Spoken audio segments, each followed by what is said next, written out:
નમસ્કાર દર્શક મિત્રો, અમારા ખાસ કાર્યક્રમ હેલ્થ પ્લસમાં હું વૈભવી આપ સૌનું સ્વાગત કરું છું. દર્શક મિત્રો, આજે હેલ્થ પ્લસની અંદર વાત કરવાની છે ફેટી લીવર અને તેની સારવાર તેમજ નિદાન વિશે. ફેટી લીવર એ ખરેખર શું છે, તેના લક્ષણો શું છે, તેની સાથે સાથે જ શું ફેટી લીવર હોવું એ કોમન છે, તે દરેકના મનમાં પ્રશ્ન પણ હોય છે. આજે ફેટી લીવર વિશે તો વાત કરવાની છે, પરંતુ તેની સાથે સાથે સારવાર તેમજ તેની સાથે સાથે સંકળાયેલા જે અનેક રોગો પણ છે તેના વિશે પણ આજે ચર્ચા કરવાની છે. ચર્ચા માટે મારી સાથે અત્યારે જોડાઈ ગયા છે ડોક્ટર ચિરાગ શાહ, કે જેઓ સિનિયર હિપેટોલોજિસ્ટ અને ગેસ્ટ્રો ફિઝિશિયન છે, અને સાથે જ તેઓ mission gastro and liver hospital અમદાવાદના તેઓ ડાયરેક્ટર પણ છે. સાથે જ જોડાઈ ગયા છે ડોક્ટર ધવલ ગુપ્તા, કે જેઓ સિનિયર હિપેટોલોજિસ્ટ એન્ડ ગેસ્ટ્રો ફિઝિશિયન છે અને મિશન ગેસ્ટ્રો એન્ડ લીવર હોસ્પિટલમાં તેઓ અત્યારે સેવા આપી રહ્યા છે. આ બંનેનું સ્વાગત છે. ડોક્ટર ચિરાગ, જ્યારે પણ ફેટી લીવર વિશે વાત કરતા હોઈએ ત્યારે ઘણા લોકો છે કે જેમના મનમાં એક મોટો સવાલ એ ઊભો થતો હશે કે ફેટી લીવર એટલે શું? ફેટી લીવર એટલે સાદી ભાષામાં માનીએ તો લીવરની અંદર જે ચરબી જમા થાય છે એ નોર્મલ નથી હોતી. લીવર એ ચરબીનું સ્ટોરેજ ઓર્ગન નથી. એટલે જ્યારે લીવરની અંદર ચરબી જમા થાય છે અને અમુક માત્રા કરતાં વધુ હોય ત્યારે એ લીવરને નુકસાન કરે છે અને તેથી ફેટી લીવરને એક રોગ ગણવામાં આવે છે. ફેટી લીવર એ લીવરના કોષોની આજુબાજુ અને કોષોની અંદર જે ચરબી જમા થાય છે તેના કારણે જે કોષોને નુકસાન થાય છે એનાથી જે થતા રોગોનું સબગ્રુપ છે. અને આલ્કોહોલ અને આલ્કોહોલ વગર પણ ફેટી લીવર થઈ શકતો હોય છે. જી ડોક્ટર ધવલ, અત્યારે થોડું ફેટી લીવર વિશે વધુ સમજવું છે ત્યારે દરેકના મનમાં એક સવાલ પણ હશે કે શું ફેટી લીવર એ કોમન છે? હા, ફેટી લીવર એ ખૂબ જ કોમન કન્ડિશન છે. આજકાલ આપણે જોઈએ તો જે રૂટીન હેલ્થ ચેકઅપ કે જે સ્ક્રીનિંગ માટે અમુક બ્લડ રિપોર્ટ્સ કે કરતા હોય છે તેમાંથી જનરલ પોપ્યુલેશનમાં એટલીસ્ટ 30 to 40% લોકોને ફેટી લીવર જોવા મળે છે. અને આ બધા દર્દીઓને કોઈ પણ પ્રકારના સિમ્પટમ્સ કેવું હોતું નથી. એટલે આ બહુ જ કોમનલી જોવા મળે છે. જી અચ્છા ડોક્ટર ચિરાગ, ફેટી લીવર વિશે આપણે વાત કરી રહ્યા છીએ ત્યારે ઘણા લોકો એવા પણ હશે કદાચ આના વિશે તમને ખ્યાલ નહીં હોય, અથવા ઘણા લોકો એવા પણ હશે કે આને ખૂબ સામાન્ય બાબત તરીકે પણ લેતા હશે. કદાચ આગામી સમયમાં શું આની સિરિયસનેસ હોઈ શકે છે કદાચ લોકોને ખ્યાલ નહીં હોય. તો ફેટી લીવર વિશે સૌથી પહેલાં તો જાણવું એ કેટલું મહત્વપૂર્ણ છે? ફેટી લીવર વિશે જાણકારી ખૂબ જ મહત્ત્વની છે, કારણ કે કોઈ પણ રોગ વિશે જાણકારી હોય ત્યારે જ આપણે એને રોકવાનું અને એની સારવાર કરવાનું વિચારી શકીએ. ફેટી લીવરને એક રોગ તરીકે સ્વીકારવો જે સૌથી મહત્ત્વની વસ્તુ છે, કારણ કે ઘણી વખતે સોનોગ્રાફીમાં જ્યારે ફેટી લીવરનું નિદાન થતું હોય છે ત્યારે ઘણી બધી વખતે રેડિયોલોજિસ્ટ અથવા તો ફેમિલી ફિઝિશિયન જ્યારે રિપોર્ટ જોતા હોય છે ત્યારે એ એવું જણાવતા હોય છે કે આ ખૂબ જ કોમન વસ્તુ છે અને આની પાછળ કોઈ એક્શન લેવાની જરૂર નથી. જ્યારે આ એક ખોટી માન્યતા છે. એકચ્યુઅલી ફેટી લીવરના કારણે ઘણા સિરિયસ રોગો આપણને થઈ શકે છે. લીવરને નુકસાન થઈ શકે, લીવર સિરોસિસ થઈ શકે, આગળ જઈને લીવરનું કેન્સર થઈ શકે. એ સિવાય ફેટી લીવર એક પ્રકારનું એલાર્મ છે. ફેટી લીવર ભવિષ્યમાં બીજા ઘણા મેટાબોલિક ડિઝીઝીસ સાથે સંકળાયેલું છે. એવું જોવામાં આવે છે કે જે લોકોને ફેટી લીવર છે એ લોકોની અંદર ડાયાબિટીસ, આંતરડાના કેન્સર, હૃદયરોગ, આ બધાનું રિસ્ક પણ નોર્મલ કરતાં વધુ માત્રામાં જોવા મળે છે. આથી ફેટી લીવર એક એલાર્મ બેલ તરીકે આપણે જોવું જોઈએ અને એ લેવલ ઉપર એક્શન લેવા જરૂરી છે. બિલકુલ. ડોક્ટર ધવલ, અહીંયા સવાલ એક એ પણ છે કે ફેટી લીવર વિશે જાણવું જરૂરી છે, તો એના લક્ષણો સૌથી પહેલા તો કઈ રીતે સમજી શકાય?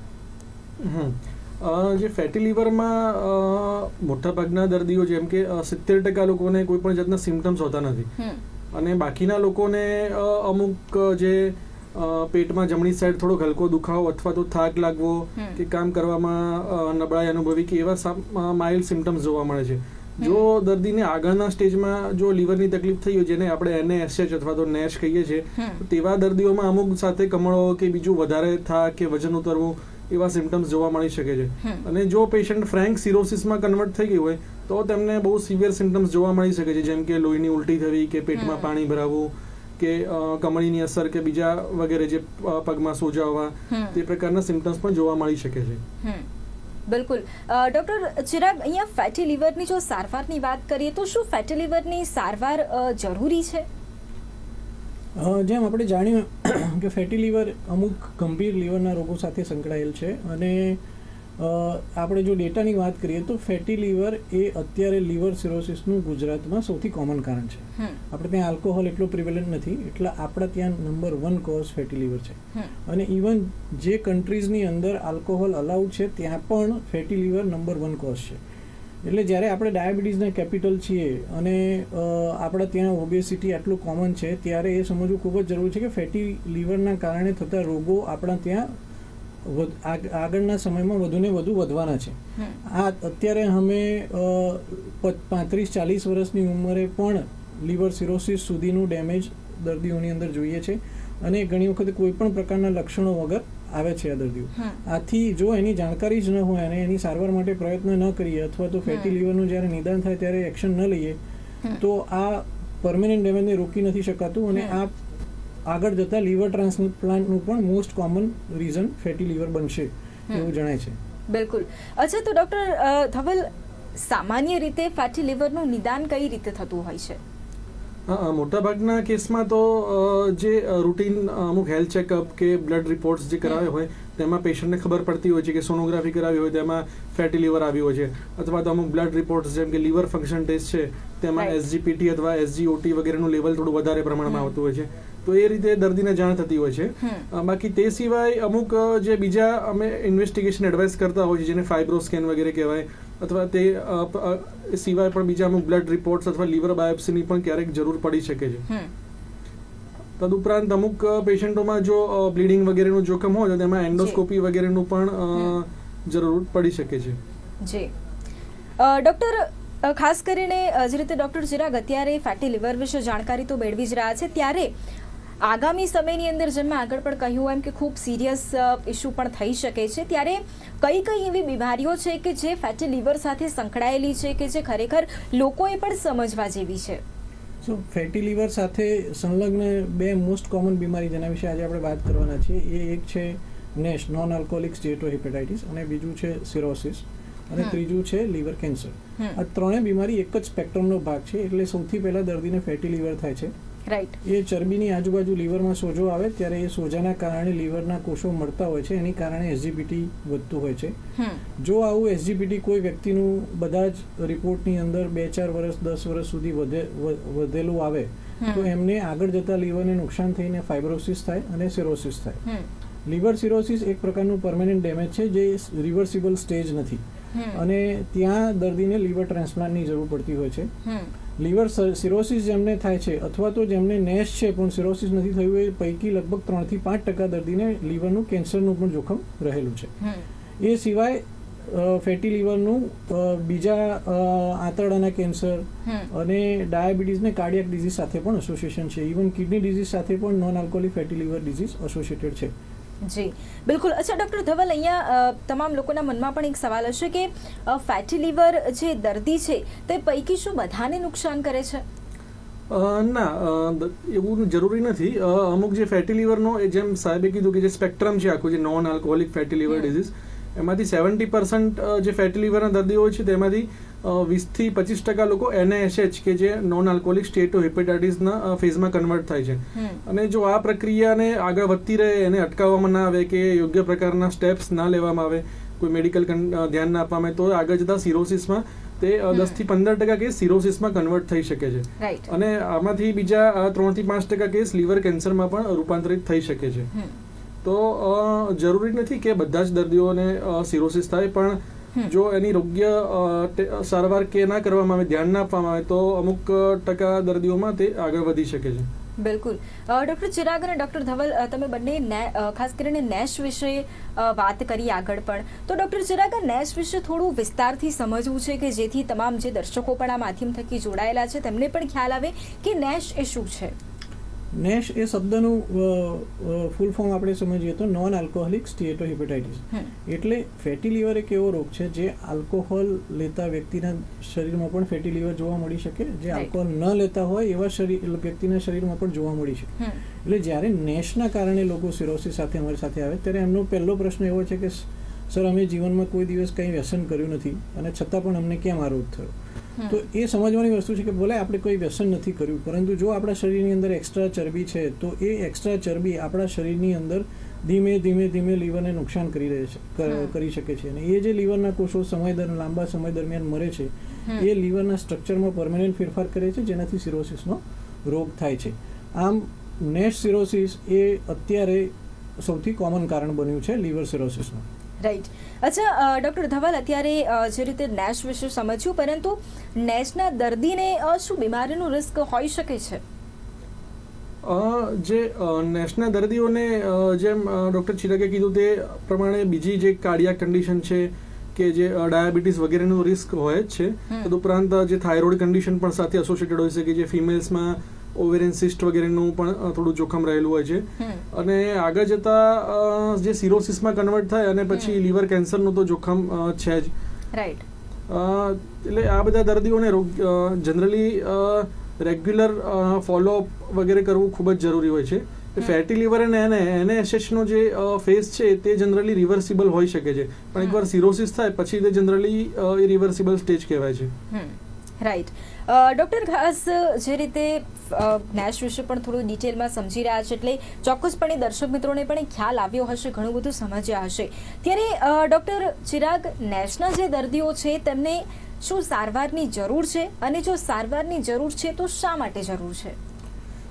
નેશ એ આપણે જેમ સમજ્યા એમ એક રોગ છે, અને એ જ્યારે લીવર કોઈ વ્યક્તિના લીવરને નુકસાન થવાનું શરૂ થઈ ચૂક્યું છે ત્યારે જ એને નેશ લેબલ કરવામાં આવે છે. આથી એની સારવાર બિલકુલ જરૂરી છે. દરેક નેશના વ્યક્તિને સારવાર કરવી જોઈએ. હવે સારવારના ઓપ્શન શું છે? તો સારવારની most proven and effective treatment weight loss છે. પરંતુ ઘણી વખતે ફેટી લીવરના સ્ટેજ ઉપર દર્દી એ વેઇટ લોસની ગંભીરતા સમજી નથી શકતા. એથી જો નેશનો રોગ થયો હોય તો એ ગંભીરતા સમજાવવી જરૂરી છે, અને આ સારવાર લાઈફ લોંગ લેવી પડતી હોય છે. પ્લસ એની સાથે અમુક દવાઓ છે જે આપણે અલગ અલગ કોમ્બિનેશન્સની અંદર વાપરતા હોય છે. ડાયાબિટીસ જો સાથે હોય તો એ માટે અલગ પ્રકારની દવાઓ હોય છે. જો ખૂબ જ વધારે પડતા ઓવરવેટ વ્યક્તિઓ તો એમના માટે અલગ પ્રકારની દવાઓ છે. અને વેઇટ લોસની સારવારમાં પણ જરૂર પડે તો એગ્રેસિવ ટ્રીટમેન્ટ, એટલે કે એન્ડોસ્કોપીથી બલૂન મૂકવાના કે એન્ડોસ્કોપીથી હોજરી સાંકડી કરવી કે ઘણી વખતે બેરિયાટ્રિક સર્જરી સુધી જવું, ત્યાં સુધીની સારવાર પણ જો જરૂર પડે તો કરવી જોઈએ, કારણ કે આ નેશનો રોગ આગળ જઈને બહુ ગંભીર બીમારીમાં કન્વર્ટ થવાનું છે. જી ડૉક્ટર ધવલ, અહીંયા થોડું આગળ પણ સમજવું છે કે ડાયાબિટીસ, હાઇપરટેન્શન, કોલેસ્ટ્રોલના જે દર્દીઓ છે તેઓની પણ સારવાર આમાં કઈ અલગ અલગ રીતે થઈ શકે છે? હા, એટલે જે અમુક પ્રકારની દવાઓ જે છે, જે non alcoholic fatty liver disease અને ડાયાબિટીસની, તે ઘણી બધી ઓવરલેપિંગ હોય છે. પણ ઘણી જો દર્દીને બંને કન્ડિશન સાથે હોય તો અમુક પ્રકારની મેડિસિન આપવામાં આવે છે, અમુક પ્રકારની મેડિસિન અવોઇડ કરવી પડે છે. તે મતલબ સ્પેશિયાલિસ્ટનું કન્સલ્ટ કરીને પ્રોપર ગાઈડન્સ સાથે જ લેવી જોઈએ. ઘણી વખત એવું થતું હોય છે કે અમુક દવાઓ જે લીવરના એડવાન્સ ડિઝીઝમાં ના આપવી જોઈએ તેવી દવાઓ પણ ડાયાબિટીસના દર્દીઓ લેતા હોય છે, કે અમુક જે ઓલ્ટરનેટિવ મેડિસિન કહેવાય તેવી પણ ચાલતી હોય છે. તો તે લીવરને નુકસાન કરી શકે છે. તો પેશન્ટનું લીવર કઈ કન્ડિશનમાં છે તે જાણ્યા બાદ જ ડાયાબિટીસની દવાઓને બધું પ્રોપરલી ડોઝ એડજસ્ટમેન્ટ પણ કરવા પડી શકે છે. તે સેમ વસ્તુ થાઇરોઇડ સાથે અથવા તો બીજા કોઈ પણ બીમારી સાથે, કે મોટાભાગની ઘણી બધી દવાઓનું મેટાબોલિઝમ લીવર થ્રુ થતું હોય છે. તો લીવર કયા સ્ટેજમાં છે, જેને અમે અમુક સ્ટેજમાં ડિવાઈડ કરીએ છીએ, જેમ કે CTP ક્લાસ કહેવાય, A, B, C. તો તે પ્રમાણે અમુક દવાઓ અમુક ફેઝમાં આપી શકાય, અમુક ફેઝમાં ના આપી શકાય. તો સ્પેશિયાલિસ્ટની ઓલવેઝ કન્સલ્ટ કરીને તે પ્રમાણે આગળ સારવાર લેવી જોઈએ. જી બિલકુલ. ડૉક્ટર ચિરાગ, અહીંયા ખાસ નેશની જે સારવાર હોય છે તે કેટલા સમય સુધી ચાલતી હોય છે? સો જેમ આપણે વાત કરીએ એમ કે નેશ એ લીવરમાં ચરબી જમા થવાથી થતો રોગ છે. એટલે મોટાભાગે જો ચરબી જમા થવાનું કારણ ડાયટ હોય અથવા તો જીનેટિક્સ હોય તો ઘણી બધી વખતે પ્રેક્ટિકલી લાઈફ લોંગ ટ્રીટમેન્ટ લેવી પડે, કારણ કે તમારું જો વેઇટ ફરીથી ગેઇન થાય વેઇટ લોસ કર્યા પછી તો નેશનો રોગ ફરીથી થાય. જો તમે વેઇટ ગુમાવી નથી શકતા તો પણ તમારે લાઈફ લોંગ દવા લેવી પડે છે.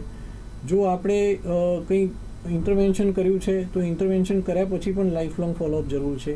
આમ એકવાર જો નેશનો રોગ થાય તો આ બધા દર્દીઓને લાઈફ લોંગ મોનિટરિંગ અને ફોલોઅપની જરૂર પડતી હોય છે. જો સરસ રિસ્પોન્સ હોય તો દવા અમે બંધ કરતા હોઈએ છીએ, પરંતુ ફોલોઅપમાં રેગ્યુલર રહેવું જરૂરી છે, જે જીવનભર માટે જરૂરી હોય છે. બિલકુલ. ડૉક્ટર ધવલ, અહીંયા ફાઇબ્રોસ્કેન વિશે પણ થોડું સમજવું છે. એટલે ફાઇબ્રોસ્કેન એટલે શું છે અને નેશની સારવારમાં તેનું કેટલું મહત્વ છે તેના વિશે થોડું ડિટેલમાં સમજવું છે. સૌથી પહેલાં તો એ કહીશ કે જેમ આપણે ફેટી લીવર થાય અને જેમ જેમ લીવરમાં ચરબી જમા થાય તે આગળ જતાં એક લીવરમાં એક સોજાનો સ્ટેટ પ્રોડ્યુસ કરે છે, જેને આપણે ઇન્ફ્લામેશન કહીએ છીએ. અને ધીરે ધીરે જો આ પ્રક્રિયા અટકે નહીં તો તેને ફાઇબ્રોસિસ એટલે કે સ્કાર ટિશ્યુ બને છે. જેમ કે આપણને કંઈ વાગ્યું હોય પછી સ્કાર બની જાય તે રીતે લીવરની ટિશ્યુમાં પણ સ્કાર પ્રોડ્યુસ થાય છે અને તે આગળ જતા જનરલી ઇરિવર્સિબલ હોય છે અને આનું જો લેવલ વધતું જાય તો ધીરે ધીરે સિરોસિસમાં કન્વર્ટ થાય છે. હવે જે ફાઇબ્રોસ્કેન છે બેઝિકલી એને આપણે સાદી ભાષામાં કહીએ તો ટિશ્યુ ઇલાસ્ટોગ્રાફી કહેવામાં આવે છે. ઇલાસ્ટોગ્રાફી એટલે બેઝિકલી જે ટિશ્યુની હાર્ડનેસ મેઝર કરે છે.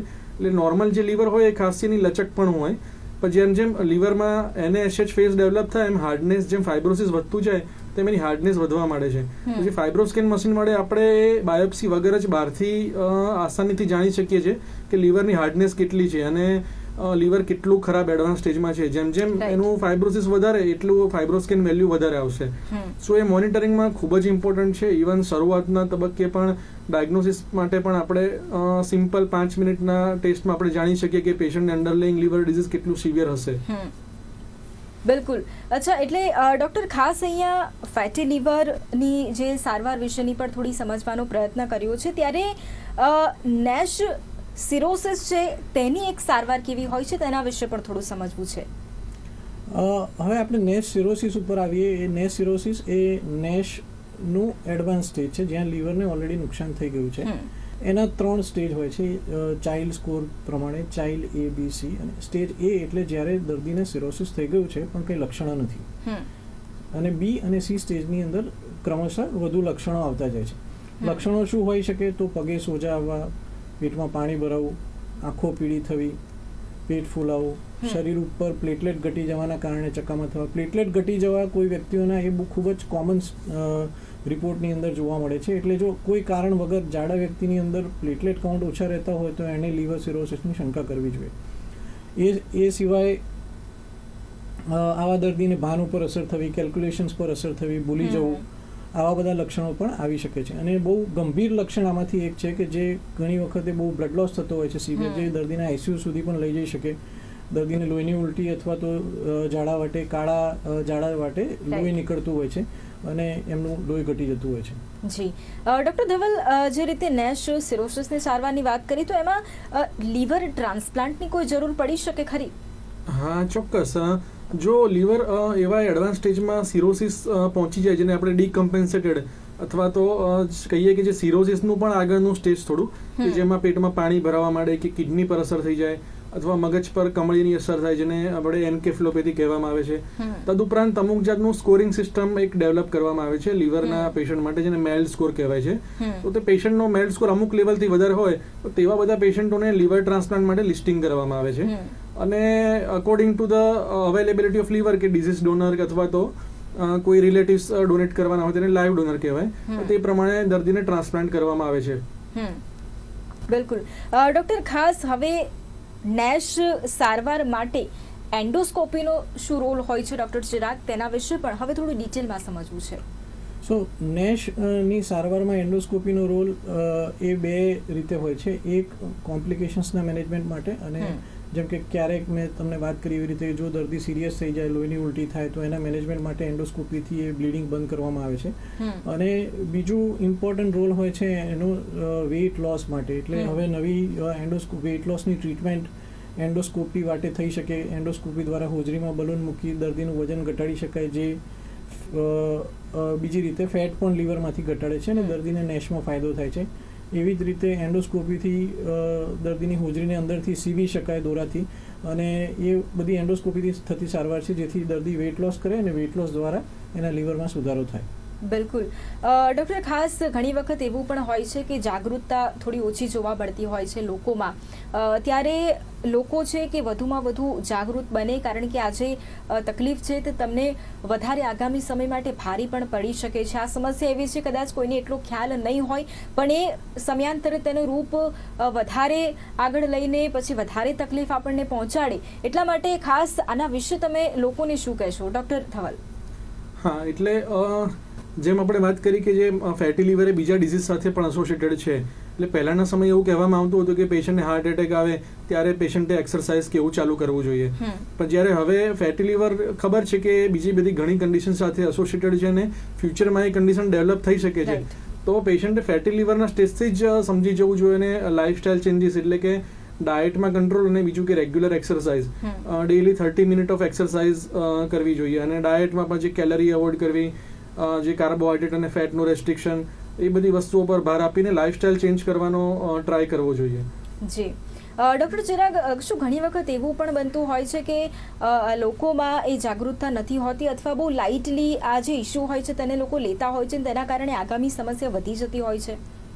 હા, ખૂબ જ કોમનલી. એટલે અમે એવા ઘણા દર્દીઓ જોઈએ છે કે જેમનું એસજીપીટી 1, 2, 3 વર્ષથી વધારે આવતું હોય અને સાથે સોનોગ્રાફીમાં ફેટી લીવર હોય એની પણ એમને જાણકારી હોય છે, પરંતુ જસ્ટ બીકોઝ સમાજમાં અને ઇવન ડૉક્ટર કોમ્યુનિટીની અંદર પણ જનરલ પ્રેક્ટિશનર્સમાં ઘણી વખત આ વિશે નોલેજ નથી હોતું કે કેટલું એગ્રેસિવ આને ટ્રીટ કરવું જોઈએ. તેના કારણે ઘણા બધા વ્યક્તિઓ એ લેવલ ઉપર આ રોગને ટ્રીટ નથી કરી શકતા અને અનફોર્ચ્યુનેટલી યંગ માણસો પણ ફેટી લીવરના કારણે લીવર સિરોસિસ સાથે આવતા હોય છે. ત્યારે સીધું લીવર ટ્રાન્સપ્લાન્ટની સારવાર સમજાવી એ અમારા માટે અને દર્દીના માટે બંને માટે એક પ્રકારનો શોક હોય છે. આથી prevention is better than cure આપણે સમજીએ છીએ અને તેથી જ એવું કહેવાનું કે જ્યારે પણ ફેટી લીવર કોઈ પણ વ્યક્તિને ડિટેક્ટ થાય ત્યારે એકવાર લીવરના ડૉક્ટરનું કન્સલ્ટેશન કરવું જોઈએ અને એને એલાર્મ બેડ ગણીને આપણી લાઇફસ્ટાઈલની અંદર મેજર ચેન્જીસ આપણે લાવવા જોઈએ. બિલકુલ. ડૉક્ટર ધવલ, ખાસ આજે આપણે ફેટી લીવર વિશે સમજવાનો પ્રયત્ન કર્યો છે અને તમે ખૂબ સરસ જાણકારી પણ આપી છે. ડૉક્ટર ચિરાગે પણ ખૂબ સરસ જાણકારી આપી છે. ત્યારે હવે લોકો છે કે જેઓ ખરેખર આને સમજે તેની સાથે સાથે જ ઘણી વખત એવું કહેવામાં આવે છે કે નાની મોટી સમસ્યા સમજીને લોકો જાતે જ ડૉક્ટર બની જતા હોય છે અને જાતે જ ઇલાજ કરવા માટે લાગતા હોય છે અને તેના જ કારણે એમની સમસ્યા વધી જતી હોય છે. એટલે લોકો આવું ન કરે, એ જે તે તકલીફ છે તે સમજે કે આપણે ડૉક્ટર પાસે જવાની જરૂર છે અને ડૉક્ટર પાસે જ એની સારવાર લે તેમજ નિદાન માટે જાય. તે માટે શું સંદેશો પાઠવશો લોકોને? હા, ચોક્કસ. એટલે એ તો ખૂબ જ જરૂરી જ છે, કારણ કે ઘણી બધી દવાઓ એવી છે કે જેનાથી લીવરની કન્ડિશન બગડી શકે છે. ઘણી વખત અમે જોઈએ છીએ કે ઘણા દર્દીઓ લીવરની તકલીફ સમજે એટલે અમુક રેન્ડમલી કોઈ ચૂરણ, ફાકી અથવા તો અમુક ઓલ્ટરનેટિવ મેડિસિન જે કહેવાય તે ટ્રાય કરતા હોય છે. પણ ઘણી વખત તમે બહુ કોમનલી જોઈએ છે કે જેને અમે ડ્રગ ઇન્ડ્યુસ લીવર ઇન્જરી કહેવાય, કે જે અમુક બીજી દવાઓથી પણ લીવરને વધારે નુકસાન થાય. તો આ કન્ડિશન બહુ કોમનલી જોવા મળે છે કે ઇવન અમુક જે ઓલ્ટરનેટિવ પ્રેક્ટિશનર હોય અથવા તો જે ઘરગથ્થુ અથવા કોઈ રિલેટિવ્સ એડવાઇસ આપે એ લોકો ટ્રાય કરતા હોય છે. એટલે આમાં રેગ્યુલર મતલબ જે કન્સલ્ટન્ટ જે ગેસ્ટ્રોએન્ટ્રોલોજિસ્ટની સલાહ લઈને જ આગળ વધવું જોઈએ. બિલકુલ. ડૉક્ટર ચિરાગ, આપના તરફથી પણ તમે લોકોને શું કહેવા માંગશો? આ માધ્યમથી પણ તમે લોકોને શું સંદેશો પાઠવશો કે જેથી કરીને લોકો પણ આ બાબતની ખૂબ તકેદારી રાખે? સો એમ જે પ્રમાણે આપણે ડિસ્કસ કર્યું એ રીતે ફેટી લીવર એ ચરબી સાથે કનેક્ટેડ રોગ છે. એટલે આપણા સમાજની અંદર એક જૂની માન્યતા છે કે જે માણસ જાડો હોય એને હેલ્ધી ગણવો. આ માન્યતાને આપણે નકારવી પડે સમાજ તરીકે અને આપણે સમજવું પડે કે જો શરીરમાં કોઈ પણ જગ્યાએ વધુ ચરબી હશે, એ હૃદય હોય, લીવર હોય, કિડની હોય, તો એ આગળ જઈને એક મોટા રોગનું કારણ બને છે. આથી ફેટી ફૂડ, ચરબીવાળા ફૂડ, જંક ફૂડ જે અત્યારે ખૂબ જ પોપ્યુલર બન્યા છે માર્કેટિંગના કારણે, એ બધાને ઓછો યુઝ કરવો અને રેગ્યુલર એક્સરસાઇઝ કરવી એ જ મેઇન આની અંદર મહત્વની વસ્તુ છે. બિલકુલ. તો ડૉક્ટર ચિરાગ અને ડૉક્ટર ધવલ ખૂબ સારી જાણકારી આપી છે અને આમ તો ગુજરાતીઓ હોય તેઓ ચોક્કસપણે ચટાકેદાર ખાવાના પણ શોખીન હોય છે, એટલે એમના માટે થોડું અઘરું છે, પણ ચોક્કસપણે આ સમસ્યા અને આગળ કેટલી સમસ્યા આ વધારે ભયાનક રૂપ લઈ શકે છે તે ચોક્કસપણે આજે એમને જાણકારી મળી હશે લોકોને અને લોકોએ સમજશે કે હેલ્ધી લાઈફસ્ટાઈલ પણ કેટલી જરૂરી છે અને આ તમામ જાણકારી આજે અમને પૂરી પાડી છે આપે, એટલા માટે આપ બંનેનો ખૂબ ખૂબ આભાર. Thank you very much. Thank you. તો બિલકુલ દર્શક મિત્રો, અમારા ખાસ કાર્યક્રમ હેલ્થ પ્લસમાં હાલ બસ આટલું જ. ફરી મળીશું, ત્યાં સુધી રજા આપશો. નમસ્કાર.